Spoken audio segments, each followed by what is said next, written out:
একটা জীবন, বুঝলেন তো? একটাই জীবন। একদিন সকালবেলা জানালাটা খুলে দেখবেন বয়স হয়ে গেছে।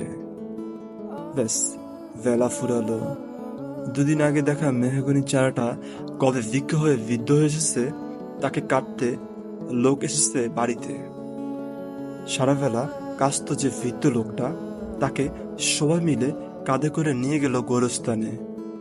সদ্য গোপছাটা লাজুক ছেলেটা ঘর ছাড়লো, পাড়া ছাড়লো, ইউনিভার্সিটিতে গিয়ে আর ফিরলই না কোনোদিন। বাবার হাতের দিকে তাকিয়ে একদিন চমকে উঠলেন। এত বয়সের ছাপ, এত কুৎসিত চামড়ার দল, কবে জমলো এসব? এই যেন সেদিন রাগী মানুষটা অফিস থেকে ফিরবে বলে সারা বেলা কিসকিস কিসকিস শব্দ করে ঘুরে বেড়ানো সিলিং ফ্যানটা পর্যন্ত চুপ করে যেত। কি জাদু করে, কি বাতাসে, কি অদ্ভুত মায়ায়! এভাবেই নরম মোমের মতন গলে যায় দিন। একটাই জীবন, বুঝলেন?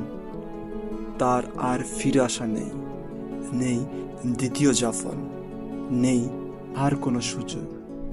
দয়া করে বাঁচুন, ঘুরুন, দার্জিলিংয়ের মেঘে বসুন এক সন্ধ্যায়, কাঞ্চনজঙ্ঘায় রাখুন চোখ, কাভাগড় থেকে ঘুরে আসুন, একটা নরম কাঁথা গায়ে জড়ান, সমুদ্রের ঢেউ আর এক ফোঁটা আলোর মুখোমুখি হয়ে জানুন এক অলৌকিক অভিজ্ঞতার মুখোমুখি হয়েছেন আপনি। কলমে ইমরান কায়েস, আর কণ্ঠে আমি, প্রিন্স মেহেদী।